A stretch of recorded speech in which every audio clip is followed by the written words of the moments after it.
Good morning or afternoon to everyone. With my group, we prepared for you a presentation about Czech architecture. So today, I would like to talk about the Czech architecture specifically from the 10th to 20th century. Czech architecture is very rich and diverse because many artistic styles developed here over the centuries. Every period has its own special features and famous buildings. I will introduce the most important styles: Romanesque, Gothic, Renaissance, Baroque, Classicism, and Secession. We'll start with Romanesque architecture, which developed between the 10th and 13th centuries. Romanesque buildings were strong, simple, and massive because people often needed protection during wars. Typical features were thick stone walls, small windows, rounded arches, and rotundas. One important example is the Rotunda of Saint Martin in Prague. Another famous monument is the Basilica in Tismice. Romanesque architecture may look simple today, but it was one of the first important architectural styles in Czech history. The next style is Gothic architecture, popular from the 12th and the 16th century. Gothic buildings were very different because architects wanted to create height, light, and beauty.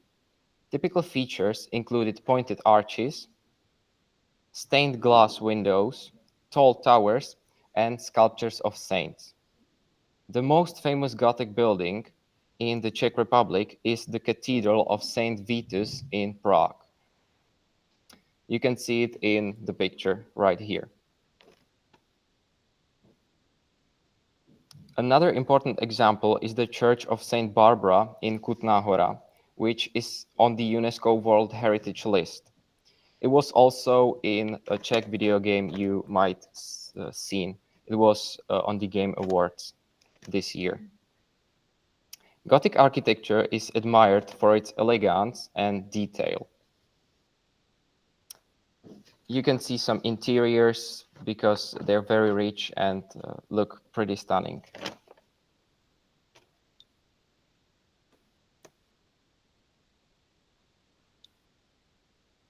After Gothic, there came the Renaissance style in the 15th to 17th century.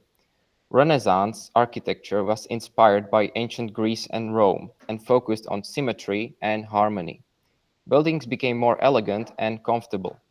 Typical features were straight lines, columns, arcades, and decorative sgraffito. Famous examples are Litomyšl Castle and the square in Telč with its colorful houses. Renaissance architecture reflected the importance of culture, science, and education. Another important style was Baroque architecture in the 17th and 18th century. Baroque buildings were dramatic, decorative, and luxurious. Architects used curved shapes, frescoes, and rich decoration to impress people and show power and wealth. One famous example is Troja Castle in Prague. Another important monument is the Church of Saint John of Nepomuk.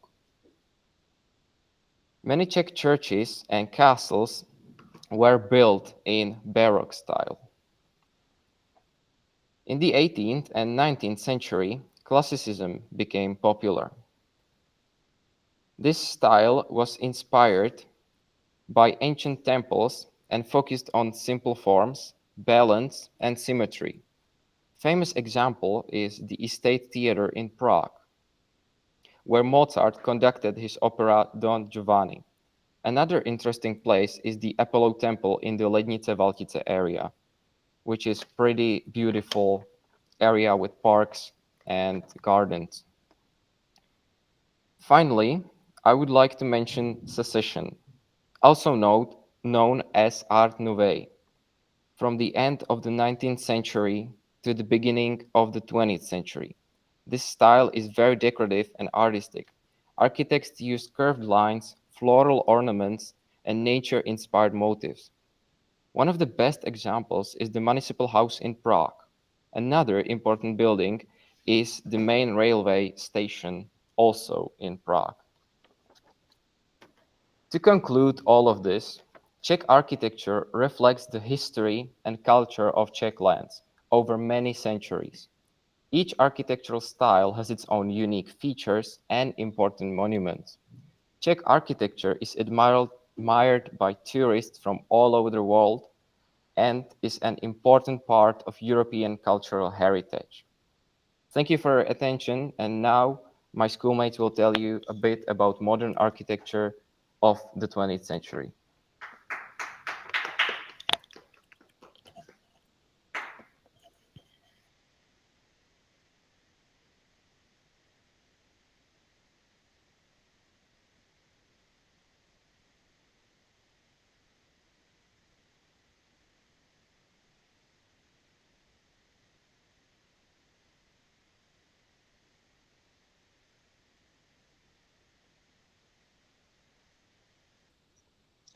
Okay, so I'll tell you about Czech architecture.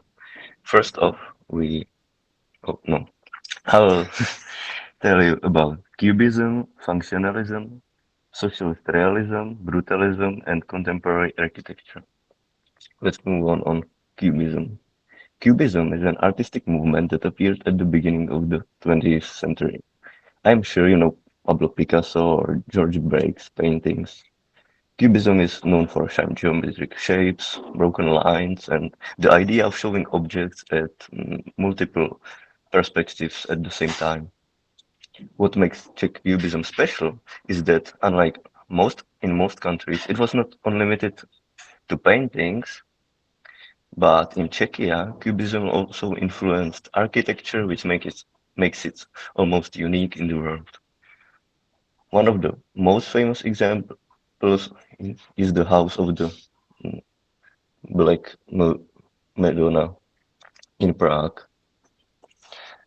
designed by archi- architect Josef Gočár. The building is known for its sharp geometric facade and detailed cubist decoration. Today, it houses the Museum of Czech Cubism. Another important building is the Kovařovic Villa in Vyšehrad, designed by Josef Chochol. The villa almost looks like a crystal or sculpture.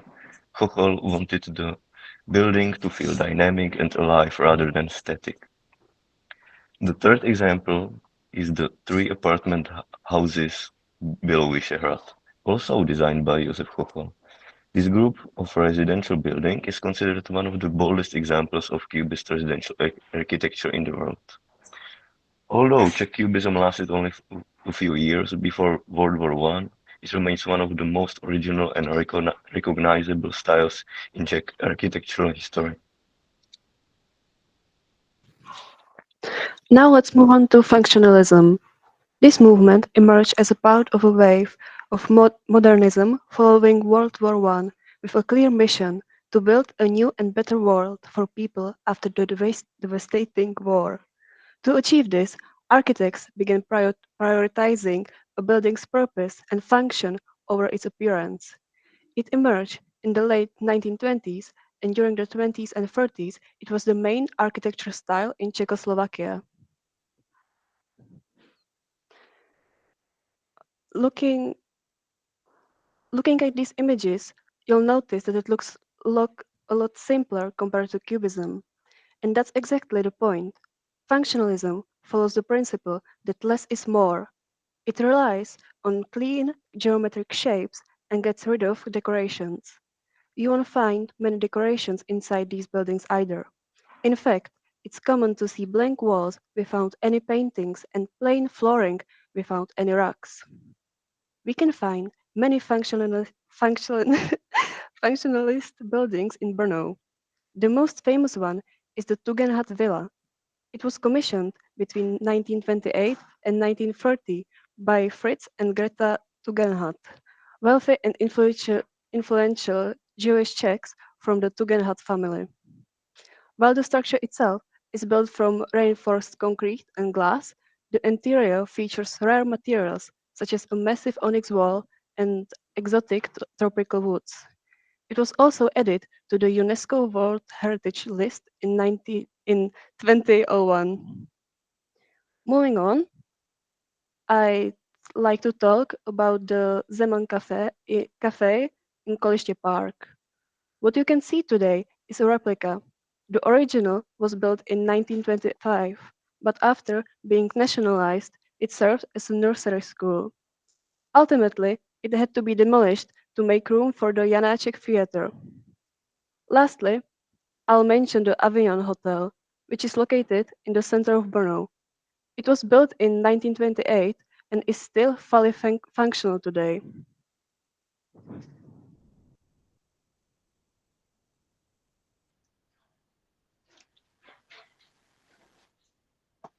Um, Now let's take a look at socialist realism, often known simply as Stalinist architecture. This was the leading movement in architecture across the USSR and the socialist bloc from the mid-1930s to the mid-1950s. This style served as state propaganda. Its main goal was to glorify communist ideals in the working class through highly optimistic monumental designs. When you look at these buildings, you'll immediately notice heavy, perfectly symmetrical forms combined with classical elements like crowned columns and arches. Architects relied on traditional expensive materials like stone and marble. The facades were highly ornate, displaying communist symbols like five-pointed sword or the hammer and sickle. Here in the Czech Republic, we have some examples of this movement. The most iconic is the International Hotel in Prague. Its massive, tiered skyscraper that perfectly captures the Stalinist aesthetic. Another showcase is the Poruba district in Ostrava. It perfectly, it perfectly demonstrates how this style was applied on massive urban scale. A similar example can be found in Karviná at the Builders' Square, where the rigid symmetry and ornate facades were used to create prestigious environment for the working class, specifically the miners. As this political climate slowly shifted in the following decades, architecture moved away from these highly decorated traditional forms. Moving on to brutalism, one of the most controversial architectural styles in history. The name is not actually derived from the word brutal in terms of violence, but from the French term béton brut, meaning raw or unfinished concrete. This style dominated between the 1960s and 1980s. Its main goal was honesty. The idea that building should not hide anything. It should proudly show its structure and materials. Typical features include massive concrete surfaces, bold geometric shapes, and a strong sense of monumentality. We can see great examples of this style in the Czech Republic. For instance, the Prior department store in Brno is classical representation of heavy mass and textured facades. In the same city, the Continental Hotel demonstrates how brutalist elements can be combined with elegant modern design.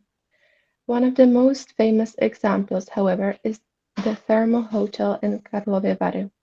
This iconic building was designed as multifunctional space for the International Film Festival and stands as a masterpiece of Czech brutalist architecture, showcasing the raw beauty of concrete on a massive scale. In our context, brutalism is often unfairly associated only with communism. In reality, it was a worldwide movement that responded to the need for large, functional public buildings. Finally, we come to contemporary architecture. In the Czech Republic, this era is defined by a shift away from rigid ideological styles towards freedom, sustainability, and global trends. Modern architecture now focus on transparency and the revitalization of old industrial spaces. A great example is Vlněná in Brno. It was originally a large textile factory, but it has been transformed into a modern business district that connects historical elements with sleek 21st century offices. Another bold landmark is the Sono Center. It is a futuristic building with a distinctive spherical core that serves as a high-tech music venue with perfect acoustics. Lastly, there is the Dorn Office Center. This building is a perfect mix of tradition and modernity, using dark bricks that refer to Brno's industrial past combined with a slim, glass-heavy structure. These projects show how Czech architecture today respects history while embracing modern technology and ecological responsibility. Thank you for your attention.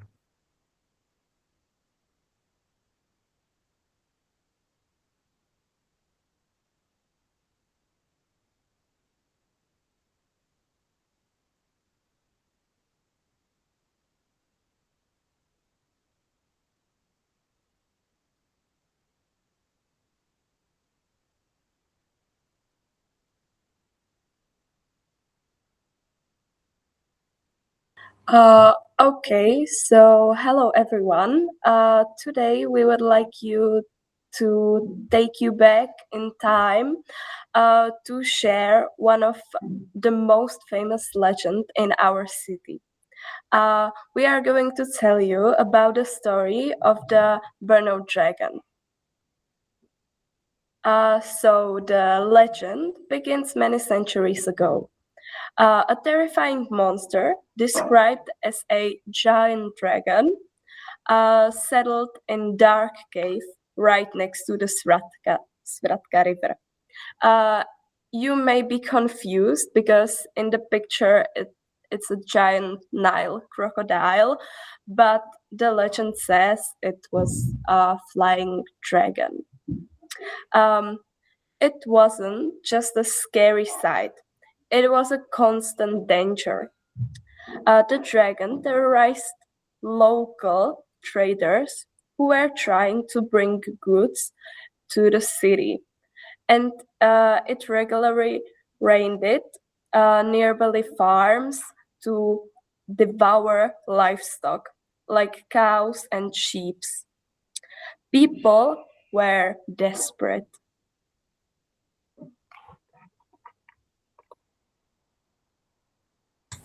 A city paralyzed. People in Brno were terrified because a dangerous dragon was attacking was by the city. Trade stopped because merchants were afraid to come to Brno. The streets became empty and people stayed inside their homes. Food also became difficult to get because no one wanted to travel near the dragon. The mayor promised a huge reward to anyone brave enough to defeat the monster.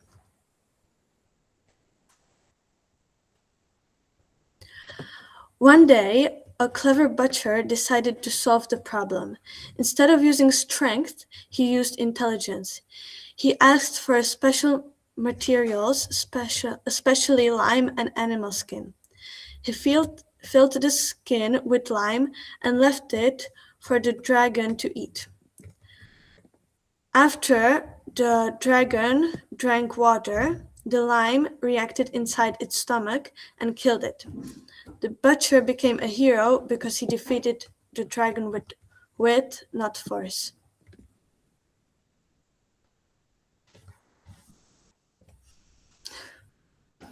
Okay, I'll go over the recipe one more time. So he took the ox hide and filled it with quicklime, which is a chemical powder that has a really bad reaction with water. And then he sewed it to look like a real animal and placed it right next to the riverbank where the dragon usually came to eat.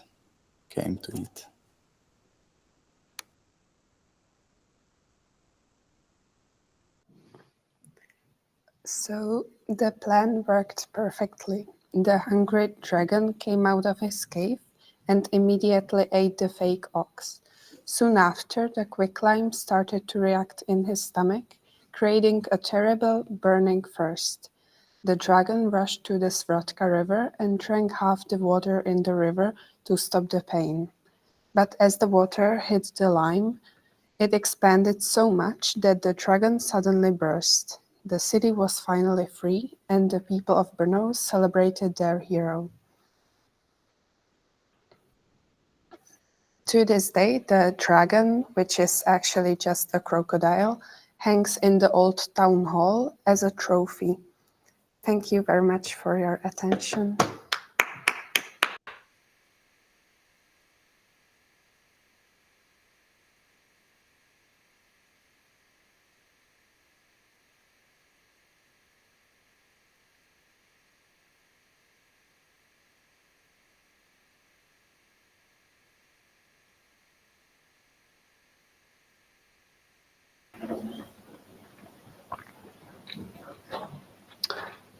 Today, we would like to introduce you to our Czech legend about Princess Libuše. So, who was she? Long before Prague became a beautiful city filled with castles and bridges, there was a legendary princess named Libuše. She was said to be clever, brave, and able to see the future, almost like a magical princess from a fantasy story. According to Czech legends, Libuše predicted the rise of Prague and helped shape the beginning of the Czech nation. Her story is full of mystery, adventure, and ancient myths that people still remember today. She had two sisters, Kazi and Teta, and she was the youngest and wisest one. She had the gift of prophecy, which is seeing the future. She ruled from the castle Vyšehrad, which is near Prague. She established it. And let's move on to the legend of Přemysl Orač. After her father, Duke Krok, died, Libuše was chosen to rule because of her wisdom. She sat under a lime tree and settled disputes between the tribes. Once she was judging two neighbors who were the heads of their families. The older man was taking fields and borders from the younger one, and Libuše decided in favor of the younger man, who was being treated unfairly. The older man got angry, criticized having a woman as a ruler, and wanted a man to judge them. And other men were unhappy as well. They shouted, "Long hair, but short reason," and "Shame on men who are ruled by women." They demanded a male ruler. Libuše told the man, "I see a man plowing a field with two oxen. He is your future prince." She told them he would be eating from an iron table, which was actually his plow flipped over. Libuše sent her white horse to find the man. "Go where the horse stops," she commanded. The horse traveled to the village of Stadice. There it stopped in front of Přemysl, exactly as Libuše had seen in her dream. And he became a prince and they ruled together. So now we will talk about the origin of Prague. One day, Libuše was standing on the rocky hill of Vyšehrad. Libuše looked over the Vltava river and prophesied, "I see a city whose glory will touch the stars." She ordered a castle to be built on the spot where a man was making a threshold, which in Czech is Prague, which the name of Praha comes from, for his house. Why? Because great lords bowed their heads when stepping over a threshold. Therefore, she named the city Praha, signifying a place where everyone would be respected. Now, the legacy of Libuše, there is a statue at Vyšehrad, the castle she established, an opera by Bedřich Smetana, which was the first performance in the National Theatre in 1881, and the city of Prague, which is the capital of the Czech Republic.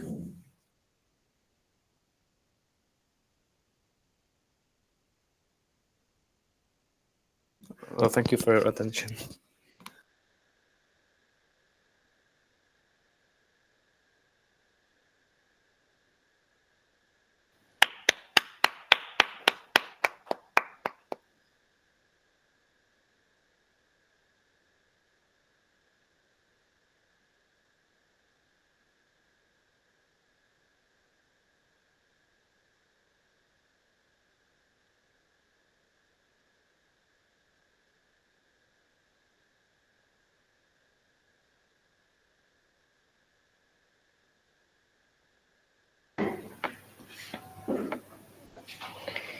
So, hello again. I would like to talk about the legend of Prague Golem. The legend is connected to Prague, and it's connected to a story that happened in the Jewish quarter. It's called Josefov, and it happened during the 16th century when Jewish people were not living very great lives. They had limited rights, and the community was kind of in danger. And there was Rabbi Judah Halev who decided to do something about it. And he decided to create a strong helper to protect the people, the Jewish people. He used clay from Vltava River, which is in Prague.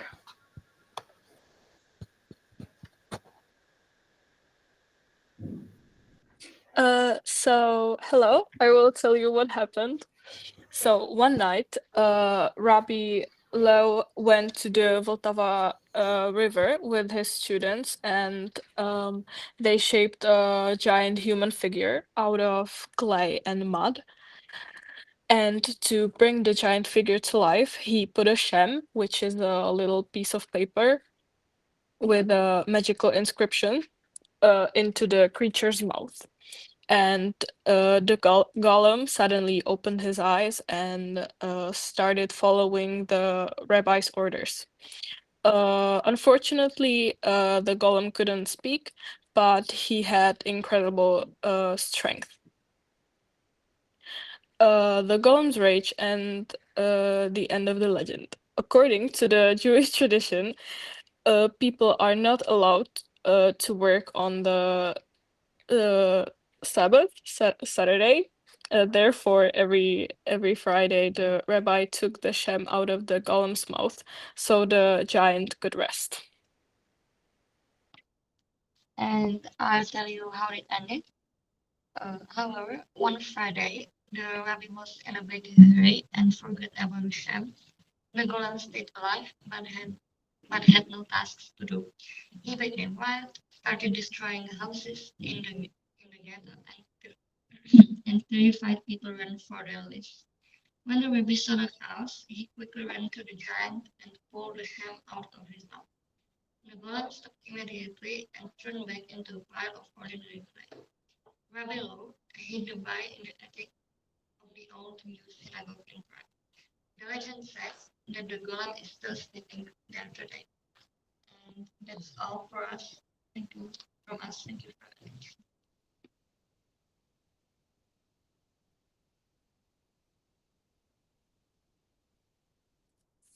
Okay, so those were all presentations from our students. Thank you very much. They were really interesting.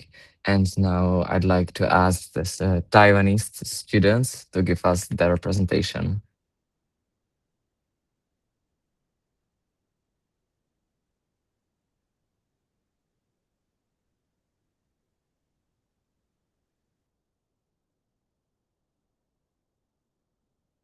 Okay, so today we're going to share about our architecture and our traditional tales and culture in Taiwan.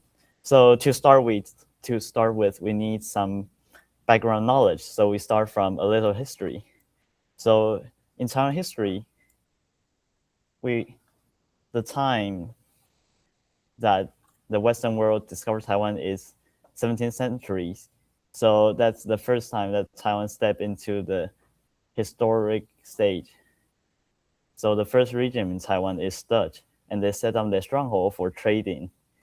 And then, after a few years, a man called Zheng Chenggong, which is Koxinga, as you can see on the presentation, he chased away the Dutch and set up a region by Chinese. So that's the first time when the Chinese culture started to root in Taiwan. And then, because Koxinga is against to the Qing dynasty, so the Qing dynasty chased away Koxinga, and here comes the longest period of history. So you can see at the Dutch period, different kinds of people stay at Taiwan for trading, and someone come for trading, and also some armed forces is also contained. And then when time passed, it become more Chinese culture. So you can see like some traditional like Chinese style castle or the market. So when the time keeps going, the time comes to 1894 after Qing dynasty lose to Japan in a war. So Taiwan is gave to Japan. So that's when the modernization started. And that's also the time the concept Taiwanese formed, because when the ruler become Japanese, people live on this land start to have their sense of belonging. So that's when the word Taiwanese started. And then after World War II, since the Japan lost, so the Republic of China, which is ROC, came to Taiwan and started now. And after a lot of, and when the time passed, Taiwan become the one you see now, a democracy, international, and a land with freedom. So with this background knowledge, we will now going into different kind of culture and architecture in Taiwan. So today we're gonna share about architecture of different groups in Taiwan. In Taiwan, like we mostly have Han people, which can separate into Hokkien and Hakka. And then we have indigenous people and new immigrants. A new immigrant came to Taiwan in recent about 20 years, and they are mostly from Southeast Asia. So it makes Taiwan a more and more diverse place.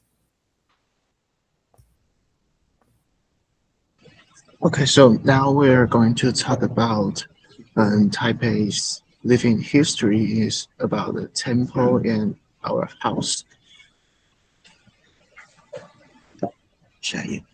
Okay, so first we're going to talk about Xiahai City God Temple. In Chinese, we call it Xiahai Chenhuang Miao.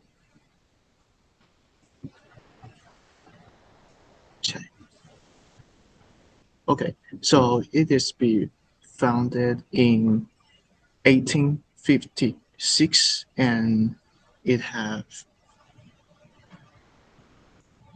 you have the very beautiful wooden statues on the roof. Like this one, it is the sun statues. Okay, so and then near of the entrance there is a lion carvings, and it is means about like the protection and the guardians of the entrance.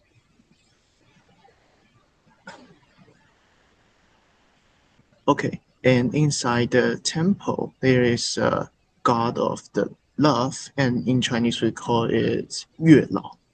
And many people go there and to pray for the love. And inside the temple, you can get the red threads, and it means you can find the partner in the future.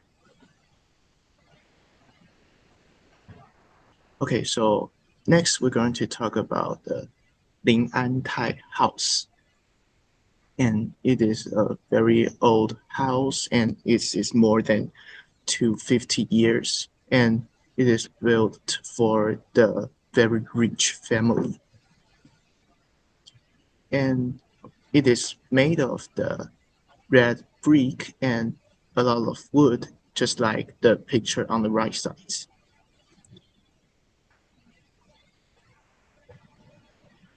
And on the background, you can see there is a building on it, and all of the building is balanced on the both sides. So Taiwan is a perfect mix of the modern life, such as Taipei One and like night markets, and also old traditions like the temple, the old building we just talked about.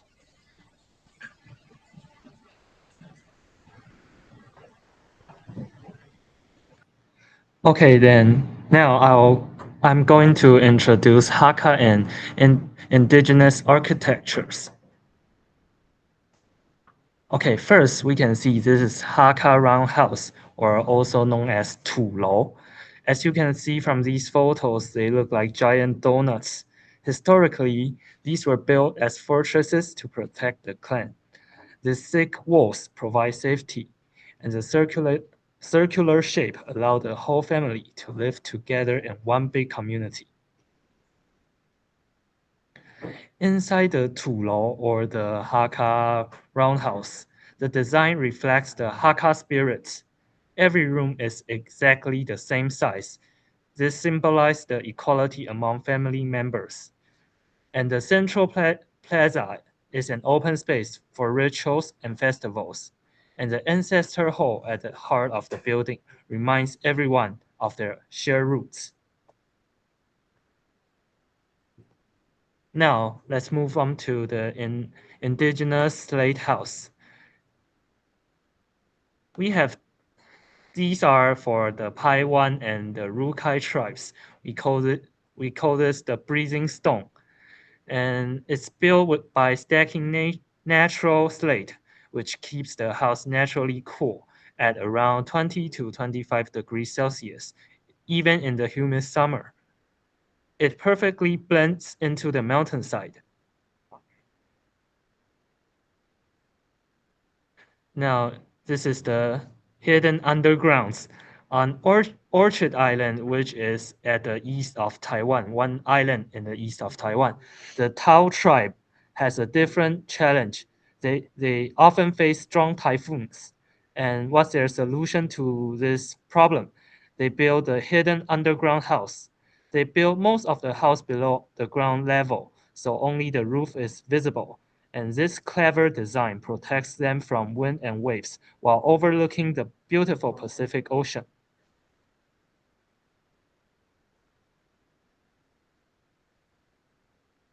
Okay, and lastly, this is the elevated granary, or also known as the Lakey House. It's not for people living, but for the storing crops. The raised floor keeps the harvest dry. If you look closely at the pillars, there are circular plates called rat guards to stop pests from climbing up. It's a symbol of wealth and survival wisdom. These houses are still a living part of Taiwan today, preserving our history and identity. I hope you found these stories interesting and that you can visit them in person soon. Thank you for your attention. Dekui.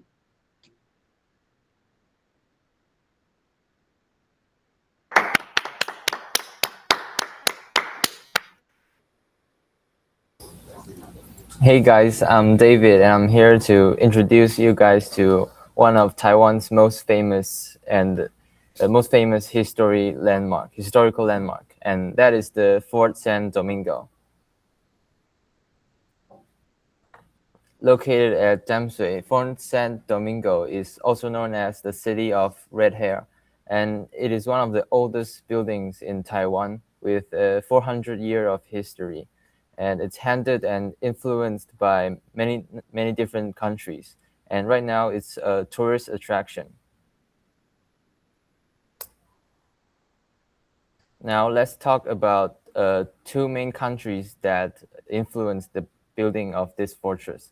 The first one is Spanish. Back in the 17th century, when the Spanish ruled the north side of Taiwan, they built the fortress in 1628 and named it Fort San Domingo. But due to a major downturn in economics, it was then dismantled in 1637. And now let's take a look at the Dutch area. So after the Spanish slowly retreat, the Dutch took over northern Taiwan, and they rebuilt the fortress at the same site as the original, and they renamed the fort Antonio.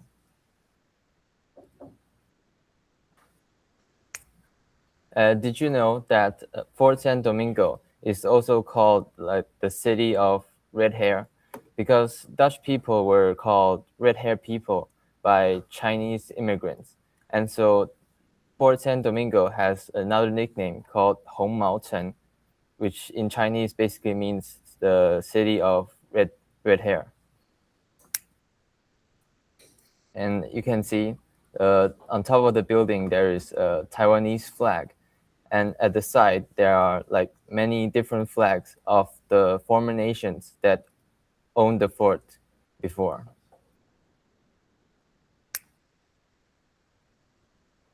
And you can see here, there are many cannons. I think there are like 6 or so. And right now it's just for decoration purposes. And there's also a sign that shows you how to load and shoot the cannon. But of course, you can't really shoot them. And inside the building, there are many archaeological items recovered from the fort. And you can see from the pillars, it's filled with European charm. And here is a bird's eye view, and you can see the entire fortress. And that's probably it for my introduction.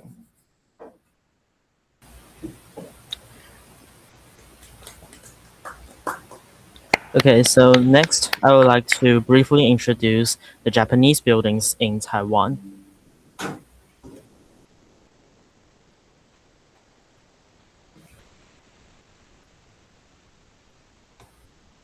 Okay, so as our first speaker mentioned, Taiwan was ruled by different regimes, and Japan was one of them.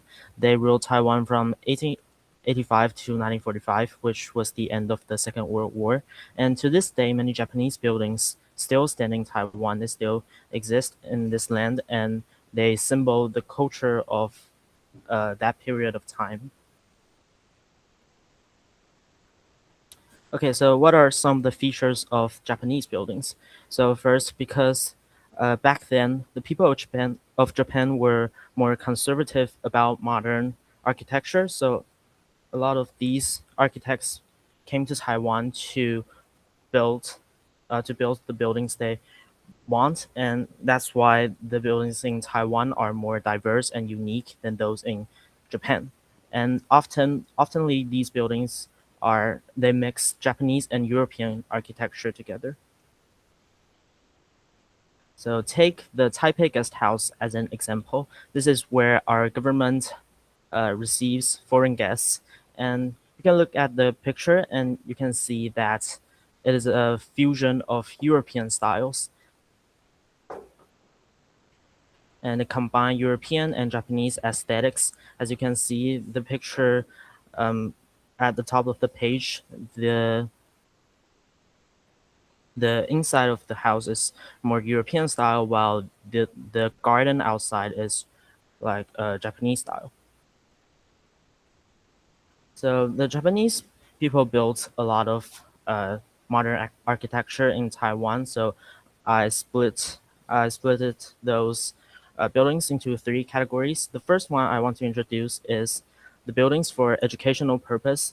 For example, the picture on the left side is the National Taiwan University, which is the best university in Taiwan, and the one on the right is our school called CK High School, and they were both built during the Japanese era.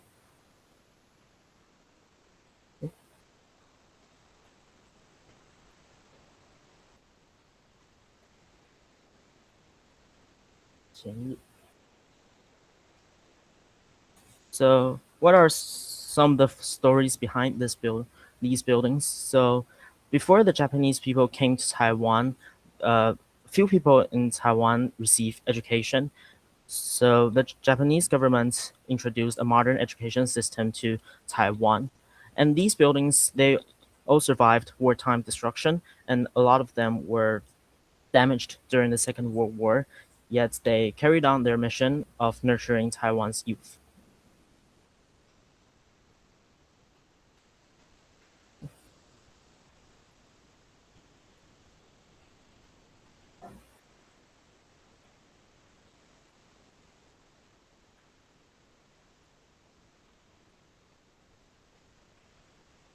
So the second category I want to talk about is the buildings for administrative use. For example, the Presidential Office Building and the Control Room, which is a government institution. So I want to talk about the Presidential Office Building.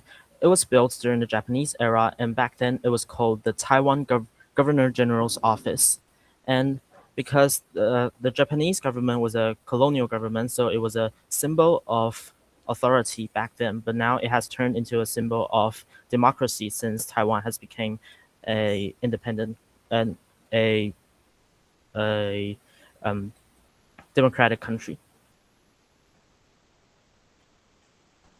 So the third category I want to mention is the buildings for religious purpose. For example, the Martyrs Shrine and the Golden Shrine, which were both religious sites for the Japan's Shinto religion.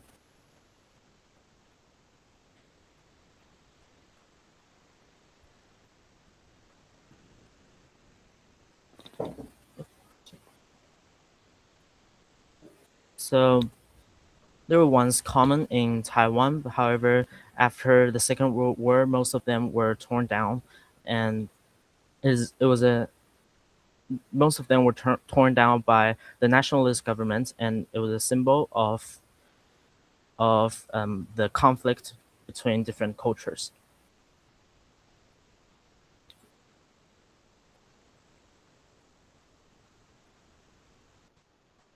Okay, now let's talk about modern architectural landmark in Taiwan. As you can see on the screen, it's the most famous landmark in Taiwan, Taipei 101. It has been the tallest building from 2004 to 2010. Its height is 508 meters. But why does it look like that? The design is inspired by the bamboo stalk, which in our culture represents strength and fast growth. However, building such a tall tower in Taiwan is a big challenge. Due to its incredible height, frequent earthquakes, and heavy winds, there is a huge damper inside the building. Leaks 660 ton both acts like a pendulum to keep the building stable and safe. When you visit Taipei 101, you can take world-class high-speed elevator, and these elevators were the Guinness World Record holders for the fastest in the world for over a decade. It takes only about 37 seconds to reach the 89th floor. There you can see the giant temple up close and enjoy the breathtaking view of the entire city. What's more, every New Year's Eve, Taipei 101 holds a spectacular fireworks display. It lasts for about 300 seconds, and it is the best way to start the new year. Okay, now let's move from our tourist tour to our newest gate, the Taiwan Taoyuan Airport Terminal 3. It's important to know that this terminal is currently under construction and it is expected to be completed and open for passengers around late 2026 or 2027. The highlight of this building is the incredible ceiling. It featured a cloud design made of over 130,000 flowing aluminum tubes. It was inspired by Taiwan's beautiful mountains. The flowing lines represent the peaks and clouds of our island. It isn't just for looks. This design will also provide excellent sound isolation and natural lighting to reduce energy use. Actually, we just reached a major milestone recently. The most difficult part of this project, the massive roof structure, has been completed. This is a huge step forward for the entire construction. In the future, passengers can expect AI-driven services such as automated baggage handling and biometric boarding. Okay, and this is my presentation. Thank you.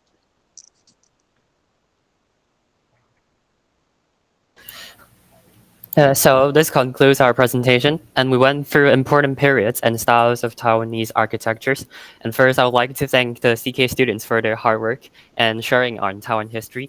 And most importantly, thank you all for the Czech students for paying attention. And we hope this presentation gives you a deeper understanding of the stories and meanings behind our buildings. And also, if you got the chance to come to Taiwan, we would love for you to visit in person and see these landmarks for yourselves. So thank you again. Thank you.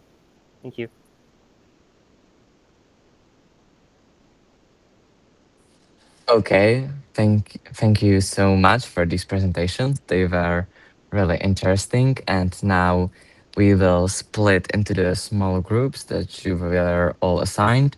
So please return. For Taiwanese students, it's at 16:30, and for Czech students, it's at 10:30. So please return to the main meeting room at that time. But now split and join your smaller meetings.